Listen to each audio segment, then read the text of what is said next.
Unfair competition in India, we can look into one of the cases, Accord Internet Services versus Star India Private Limited.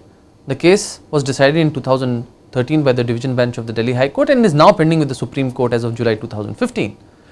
The 2012 agreement that was that granted BCCI granted exclusive broadcasting rights to Star TV to disseminate the content and information emanating from live cricket matches and included other copyrights emanating from recording of the live match. Now there were some companies like Circ Buzz, Idea Cellular and Online Mobile. They started SMS services providing ball to ball coverage of the live cricket matches, and hence Star TV filed suits against these companies contending that their mobile distribution rights were violated. Now these mobile distribution rights are not statutorily provided in any kind of act as such, and hence there was a claim towards unfair competition.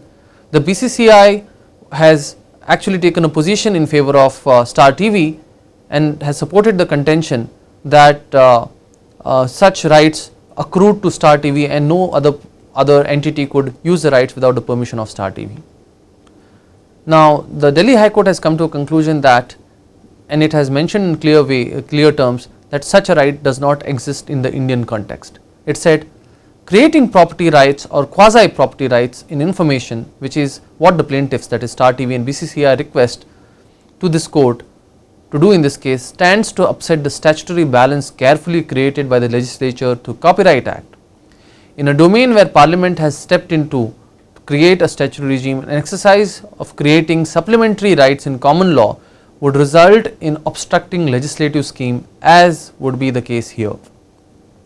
The court also went on to say, the argument of the BCCI that it is under a duty by relying on Supreme Court judgment in Secretary versus Ministry of Broadcasting to monetize broadcasting and other rights, and is doing exactly that by permitting Star to monetize hot news by licensing mobile rights, is misconceived, to put it mildly. One can monetize or license, the court said, only that over which one has property rights. Neither Star nor BCCI can be permitted to say that mentioning mobile rights and auctioning them would ipso facto legitimize the parceling away of a right to disseminate information, without first establishing the right or exclusive domain over such rights existed in the first instance. Similarly, the plaintiffs' reliance on New Delhi television, that is the case above, is of no avail. The division bench said in that case had to deal with the broadcast of sporting events by a news channel. The court has to deal whether the defendant's conduct amounted to fair use, and they distinguished this current case from those that were decided earlier. The court also said that the rights claimed by the plaintiff over and above the broadcasting rights, that is to prevent others from publishing or sharing match information or facts for irrespective of commercial and non-commercial use, is precluded by section 16 of the Copyright Act. It is also precluded because the provisions of chapter 8 of the said act, that is the Copyright Act, if Parliament had intended such rights to exist, they would have been enacted with suitable mechanisms for their enforcement and effectuation. The court seems to have here considered the fact that section 16 provides very clearly that there is no copyright apart from what is provided in the act. So this actually gives a kind of statutory basis for copyright, and hence no other form of common law rights can be claimed as being closely aligned to copyright, and the court seems to have noted the intent of the legislature in case of section 16 in interpreting section 16. The court went on to say, in fact, the recent trend internationally to accord protection to rights in information in varying degrees or to accept the doctrine of unfair competition, especially in the European Union, is pursuant to legislative action by European Council and not as a judicial extension. To the contrary, similar proposals for extending the scope of protection judicially was rejected in a line of cases, and most notably they cited Cadbury Schweppes Private Limited versus Pub Squash. This is a 1981 decision of the English courts, reported in the Wales Law Reporter.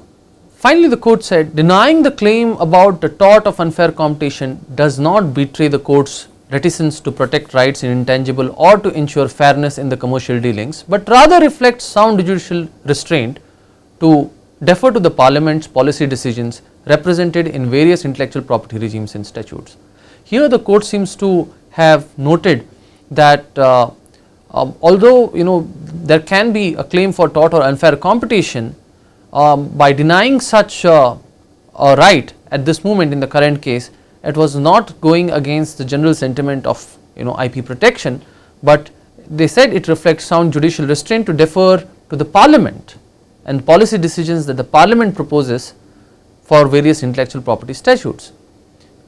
In some ways the court has exercised a lot of restraint in effectuating or giving effect to a new right by basing it in claims of unfair competition. The court also went on to say, equally, once we recognize that mere information cannot be subject matter of protection under common law, it becomes apparent that other means continue to remain unavailable to protect such information. By way of an action for breach of common law duty of confidence, which is a right in personam, against an individual who has come across such information under confidence and crucially is distinct from property right in such information itself opposable in rem. In circumstances of the present case, the eventuality does not arise. So that is how the court was trying to distinguish the facts of the current case from other situations where a common law breach of duty can be enforced. Some of the other forms of intellectual property rights which are emerging as data exclusivity and patent linkage, which have no strong and long basis in comparative jurisdictions, are still demanded in the current Indian context of increasing intellectual property protection. It is important to note that India does not provide data exclusivity protection, but yet the demanders for data exclusivity have made these demands in the context of the EU-India free trade agreements. So hence it is important to know what data exclusivity actually entails. Now, data exclusivity provides legal protection for test and regulatory data for a specific period of time, where any subsequent generic approval cannot be granted by relying on the data that is already submitted by the originator. So the data is safe and it cannot be relied on for granting any kind of other approvals or subsequent approvals. Article 39.3 of the TRIPS agreement does not require data exclusivity, but requires protection of such data against unfair commercial use. This standard has not been clarified in any WTO dispute, hence there is a lot of controversy of what actually should WTO members implement in terms of unfair commercial use in protecting test and regulatory data. Since India does not provide for data exclusivity, it provides for data protection by way of common law trade secret protection. Now, in India, the Drugs Controller General of India is allowed to grant permission by relying on the data submitted by the originator, and the obligation on the DCGI is primarily not to disclose the data, but permissive reliance is allowed and is not covered by the common law trade secret protection. Patent linkage is another demand that has been made by the pharmaceutical industry and also the agrochemical industry. Here, in the context of pharmaceuticals, a DCGI, a patent linkage mechanism would mean that the DCGI is required to police patents, but actually the DCGI is not a mechanism to police patents, because patent rights are primarily private rights, and whereas the grant of regulatory approval cannot be made contingent to the status of the patent. Now, the question of whether Indian IP regime broadly put read along with the regulatory regime of the Drugs and Cosmetics Act actually requires patent linkage. In this connection, we can recall the case of Bayer versus Union of India, a case which is now pending with the Supreme Court as of July 2015. The division bench of the High Court made certain observations, and the division bench was actually reading in appeal or sitting in appeal from the single judge bench decision of Justice Ravindra Bhatt. Now, here it was contended in this case by Bayer that section 48 of the Patents Act, the patent holder has an absolute right to restrain anyone from making, using, offering for sale, selling or importing the drug covered by the patent subject in India, which in this case was sorafenib tosylate. Further, the petitioners also argued that section 2 of the Drugs and Cosmetics Act stated that the DCA, that is the Drugs and Cosmetics Act, shall be in addition to a law and not in derogation to any other law, which would include the Patents Act. So, consequently, a combined reading of section 2 of the DCA along with section 48 of the Patents Act provided the concept of patent linkage. This is what was agitated by the petitioners. Now, petitioners also relied on what a unique section, that is section 156 of the Patent Act, which read as that there is they wanted to read as casting an obligation on the government not to infringe patents.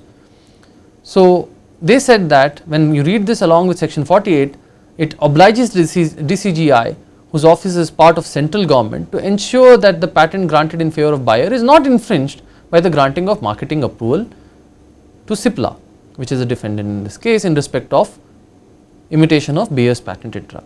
The DCGI thus would be party to infringement, and hence section 156 of the Act does not allow government to actively support such kinds of infringement.